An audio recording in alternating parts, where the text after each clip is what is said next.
Fixar a competência do Supremo Tribunal Federal para processar e julgar os membros do Congresso Nacional exclusivamente quanto aos crimes praticados após a diplomação. O documento nacional de identidade foi idealizado pelo Tribunal Superior Eleitoral e é previsto em lei desde maio do ano passado. De acordo com o processo, o pai biológico não demonstrou nenhum interesse em registrar a filha ou em manter vínculos afetivos com ela. Você sabia que para mudar de nome é preciso que você comprove que está sofrendo algum tipo de constrangimento ou exposição ao ridículo?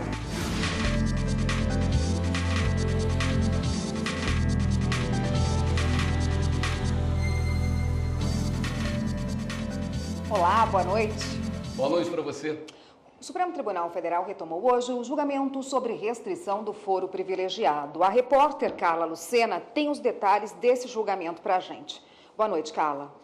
Olá, Érica. Boa noite para você, boa noite a todos. E é isso mesmo, até o momento, 10 ministros votaram sobre a prerrogativa de foro em razão da função nos casos que investigam crimes cometidos por parlamentares. Lembrando que o julgamento deste tema começou em maio de 2017. A questão chegou ao plenário após uma questão de ordem apresentada pelo ministro Luiz Roberto Barroso. Ele é relator de uma ação penal contra o ex-deputado federal Marcos da Rocha Mendes. Da sessão de hoje, votaram os ministros Dias Toffoli e Ricardo Lewandowski. Vamos acompanhar na reportagem como foi o início da sessão de hoje. O julgamento foi retomado com o voto vista do ministro Dias Toffoli. Ele fez um levantamento histórico sobre a prerrogativa de foro em razão da função no Brasil desde a época do Império até a Constituição atual de 1988. Disse que as autoridades máximas devem ser julgadas pelos órgãos superiores e ressaltou o avanço da legislação no combate à corrupção. Sobre o caso, o ministro Dias Toffoli considerou que não cabe interpretação restritiva do tema e acompanhou o ministro Alexandre de Moraes. A restrição do foro deve ser para crimes cometidos a partir da diplomação do parlamentar e os delitos relacionados ou não ao cargo. Ressalvando minha posição pessoal quanto à impossibilidade de se interpretar restritivamente a prerrogativa de foro dos membros do Congresso Nacional junto ao Supremo Tribunal Federal, eu resolvo a questão de ordem no sentido de, primeiro, fixar a competência do Supremo Tribunal Federal para processar e julgar os membros do Congresso Nacional exclusivamente quanto aos crimes praticados após a diplomação, marco objetivo, independentemente de sua relação ou não com a função pública em questão. O julgamento sobre alcance de prerrogativa de foro em razão da função começou em maio do ano passado. Os ministros Luiz Roberto Barroso, relator, Edson Fachin, Rosa Weber, Luiz Fux, Marco Aurélio, o decano Celso de Mello e a presidente do STF, ministra Carmen Lúcia, votaram para que o foro fique restrito ao crime cometido durante o exercício do cargo e tiver relação com a função de parlamentar. E depois do voto do ministro Dias Toffoli, o ministro Ricardo Lewandowski também acompanhou a divergência aberta pelo ministro Alexandre de Moraes para restringir o foro a todos os crimes cometidos a partir da diplomação do parlamentar, sendo esses crimes relacionados ou não ao exercício da função. Vamos acompanhar um trecho do voto do ministro Ricardo Lewandowski.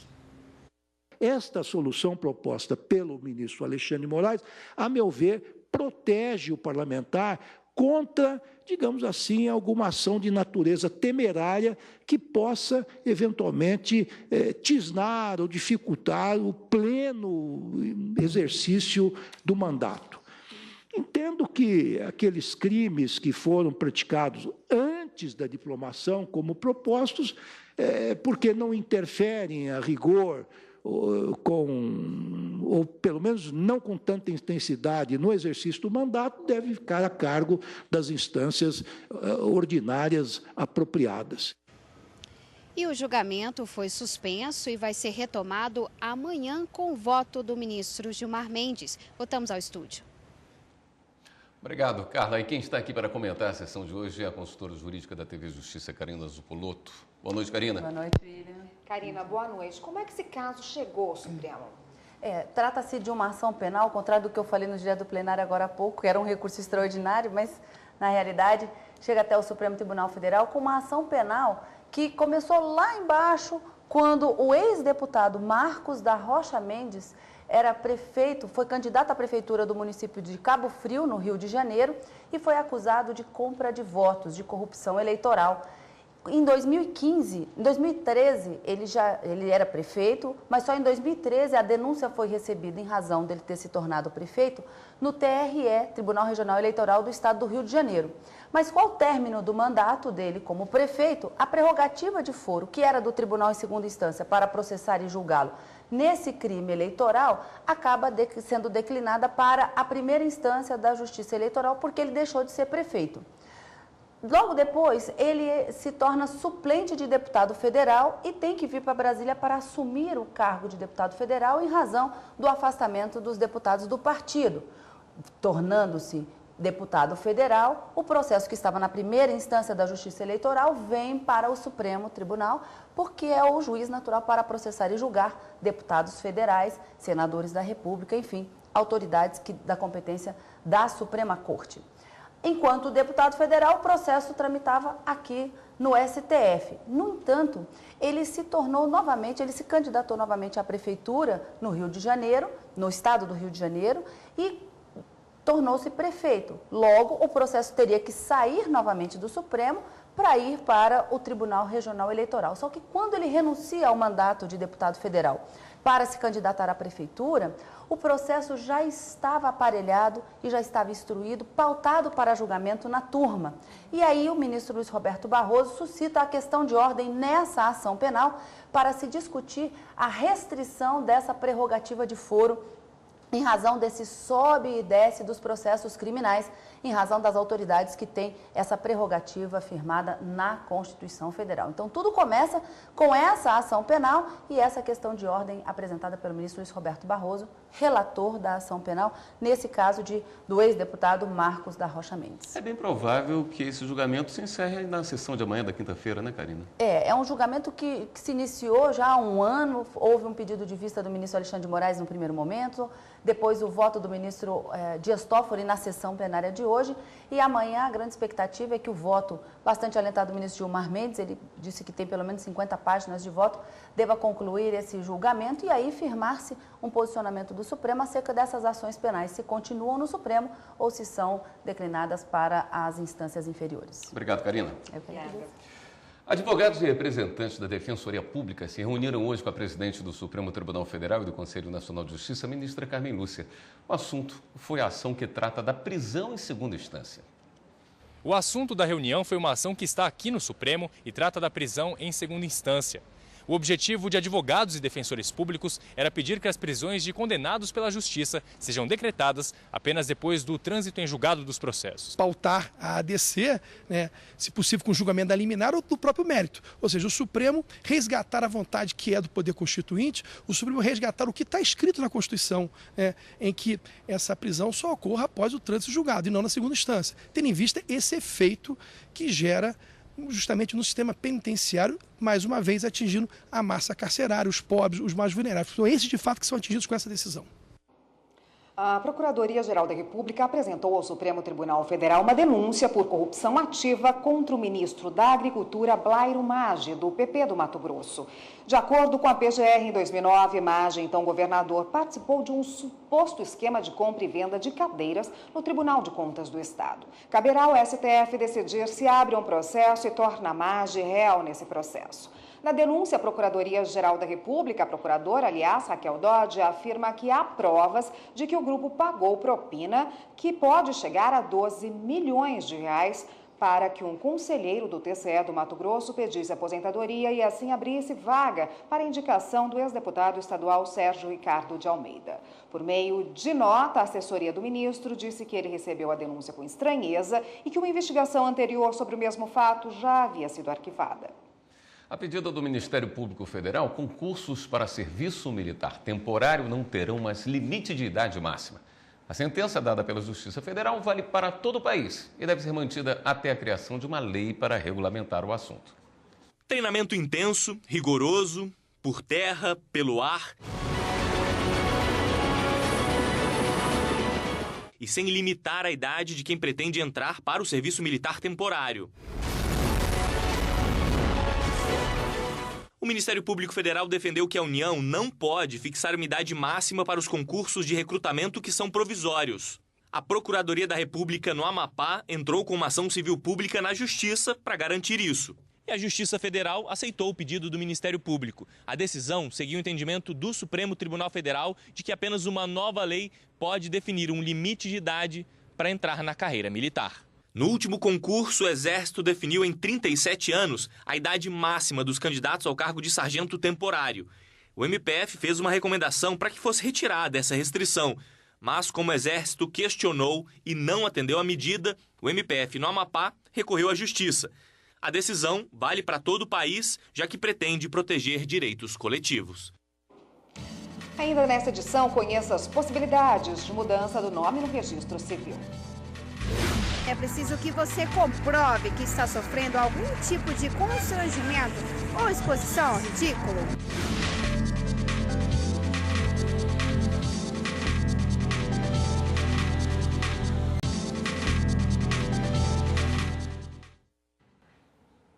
O Superior Tribunal de Justiça afasta princípio da insignificância em tentativa de furto de um suplemento alimentar.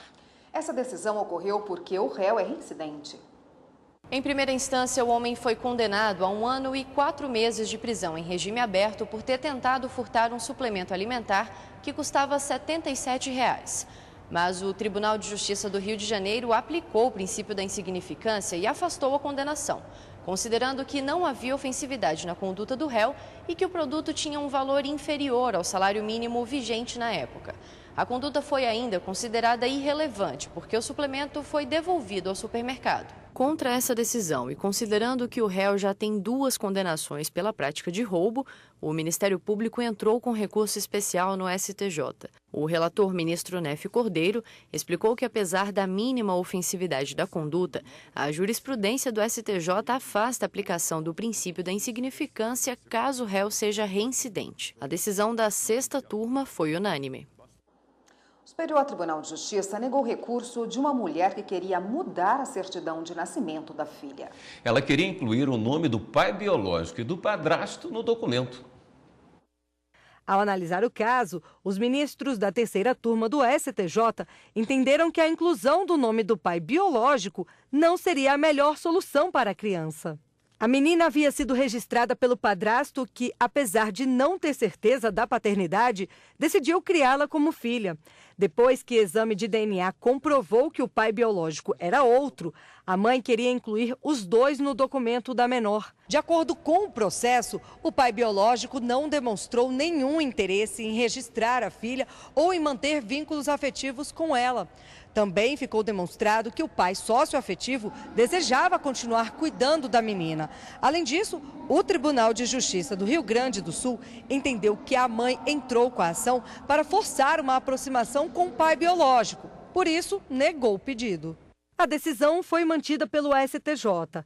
Para o relator, ministro Marco Aurélio Belize, reconhecer a multiparentalidade nesse caso seria concordar com a utilização da criança para uma finalidade contrária ao ordenamento jurídico, colocando o interesse da mãe acima do interesse da filha.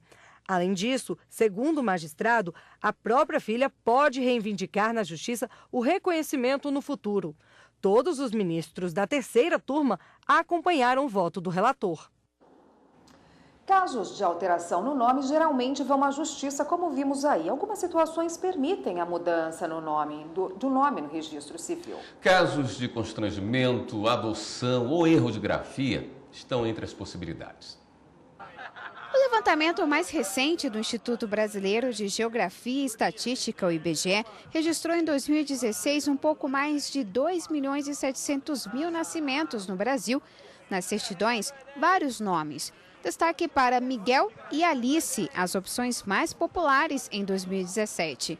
Mas certas escolhas podem causar desconfortos e aí algumas pessoas decidem trocar de nome. Mas olha só, para mudar de nome é preciso que ocorra pelo menos um desses casos: adoção, situações de constrangimento ou exposição ao ridículo, erros de grafia, nome igual ao de outra pessoa, apelidos notórios, ser testemunha ou vítimas de algum crime, e também os transexuais que desejam adotar o novo nome. A mudança fica a cargo dos cartórios de registro civil. Se antes era um pouco mais difícil você poder mudar o prenome, tá? Hoje se torna uma tarefa um pouco mais fácil, porque se a pessoa vier, fizer uma justificativa, tá? E demonstrar perante o próprio registro civil que é possível ou é necessário aquela mudança, então o oficial pode realizar a modificação. Em São Paulo, o médico conseguiu mudar de nome por decisão da Justiça. Ele foi vítima de notícias falsas e acusado de envolvimento em casos de abuso sexual de crianças. Nesse caso específico, o juiz, com toda certeza, viu a pertinência desse caso. Qual é o dano que aquilo está causando a essa pessoa e se seria razoável, de fato, fazer a modificação desse nome, enfim, para o bem ou então para salvaguardar mesmo até... né, não só a reputação, mas, enfim, em casos como esse, é muito comum se ver que pessoas chegam a praticar violência contra a própria pessoa ou contra a casa dela, contra o local de trabalho. Apesar das possibilidades, a regra é não modificar o nome civil. Por isso, na hora de registrar, os cartórios ficam atentos para evitar que o nome escolhido não cause nenhuma situação desagradável. Às vezes a gente não pode negar, porque a gente não tem fundamento legal para negar. Mas a gente busca orientar o pai ou a mãe quando vem com determinados nomes que a gente já sabe, por experiência, tá? por nosso dia a dia, que essa criança possa vir a ter, tá? Um problema lá, tá? A gente aconselha a mudar. Às vezes a só mudança de uma ou duas letras já melhora muito. E no próximo bloco, o Estado do Acre é escolhido para ser piloto na emissão do DNI. O Documento Nacional de Identidade foi idealizado pelo Tribunal Superior Eleitoral e é previsto em lei desde maio do ano passado.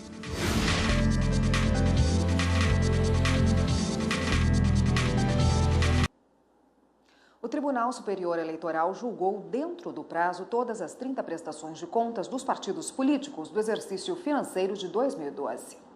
Os ministros decidiram individualmente 17 processos. Outros 13 foram apreciados pelo plenário do Tribunal Superior Eleitoral. A aprovação com ressalvas ocorre quando são verificadas impropriedades de natureza formal, falhas ou ausências irrelevantes. Já a desaprovação acontece quando há irregularidades que comprometam as contas. Nos casos em que documentos e informações são apresentados parcialmente e não é possível atestar a movimentação financeira.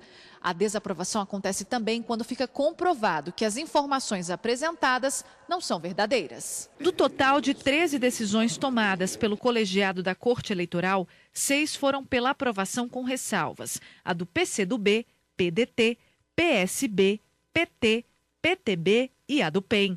O plenário desaprovou 7 prestações de contas de 2012. A do PCO, PHS, PR, PPS, PSDC, DEM e a do PTdoB. As duas últimas, os ministros desaprovaram parcialmente. Já nas decisões monocráticas, 13 prestações de contas foram aprovadas com ressalvas. A do PMDB, PP, PRP, PTC, PRB, PSC, PSL, PSOL, PSTU, PTN, PV, PPL e a do PSD. Já as contas do PCB, PMN, PRTB e do PSDB foram desaprovadas pelos ministros. O Estado do Acre foi escolhido para ser piloto da emissão do Documento Nacional de Identidade, o DNI. O Documento Nacional de Identidade usa dados biométricos da Justiça Eleitoral e do Sistema Nacional de Informações de Registro Civil para permitir que os cidadãos brasileiros tenham um documento único. O Acre foi escolhido para ser o estado piloto do projeto e já começou a emitir o DNI. No piloto, estamos emitindo DNI para os servidores da Justiça Eleitoral do Acre, algumas autoridades, para convidados da imprensa que queiram conhecer o projeto. O Documento Nacional de Identidade foi idealizado pelo Tribunal Superior Eleitoral e é previsto em lei desde maio do ano passado. A proposta é dar uma identificação única para cada brasileiro e reduzir a burocracia. Para fazer o DNI, basta baixar o aplicativo gratuito disponível para smartphones e tablets nas plataformas Android e iOS. Servidores do Judiciário Paraibano estão recebendo uma ajuda extra para alimentar os dados do Banco Nacional de Mandado de Prisão. O manual é autoexplicativo e tem por finalidade orientar os servidores do Tribunal de Justiça da Paraíba na utilização do aplicativo Calculadora de Execução Penal, além de auxiliar os usuários no cadastramento de presos provisórios e definitivos do BNMP 2.0, ambos do Conselho Nacional de Justiça. Através do cálculo da pena, se afere o que o apenado já cumpriu e o que o apenado ainda tem a cumprir. Que essas informações são essenciais para a inserção no BNMP 2.0. Porém, a cartilha ela também servirá para auxiliar os servidores que trabalham na execução penal na realização dos cálculos futuros, que aí terá um novo uso, o uso para analisar as progressões, os livramentos condicionais, os benefícios que o réu pode obter na execução penal. O servidor esclareceu também qual será o procedimento nos casos de incidentes e atos de execução penal, tais como detração, interrupção, remissão de pena, dentre outros. Bom, a calculadora ela foi concebida pelo Tribunal de Justiça do Paraná e ela é mantida pelo CNJ. Então, ela é uma ferramenta que visa possibilitar o cálculo correto da execução de pena. Existem casos e casos. Há apenados que têm um histórico muito complicado, certo? Várias condenações, fugas, detrações, remissão de pena. Então, assim, tudo isso é alimentado e, se devidamente alimentado, vai dar um histórico, né, de quando ele poderá progredir, de quando ele poderá obter o livramento condicional. Esse monitoramento, esse Banco Nacional de Monitoramento, ele exige na guia o cálculo da pena antes de ser cadastrado o determinado réu. Então, esse cálculo exige conhecimentos não só jurídicos, como também aritméticos. Então, ele fez uma cartilha visando orientar e facilitar a indução de novos dados no BNMP2. Hora de dar um giro na rede e conferir as últimas notícias.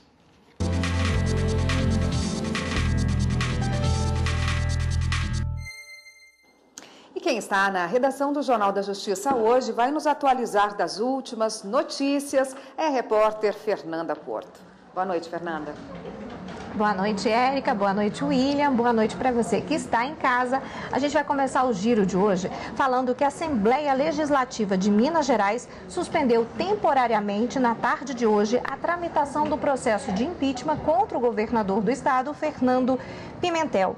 O pedido de impeachment, embasado no atraso de repasses de verbas para prefeituras do interior do estado, órgãos do Poder Judiciário e para a própria Assembleia Legislativa, foi aceito na semana passada.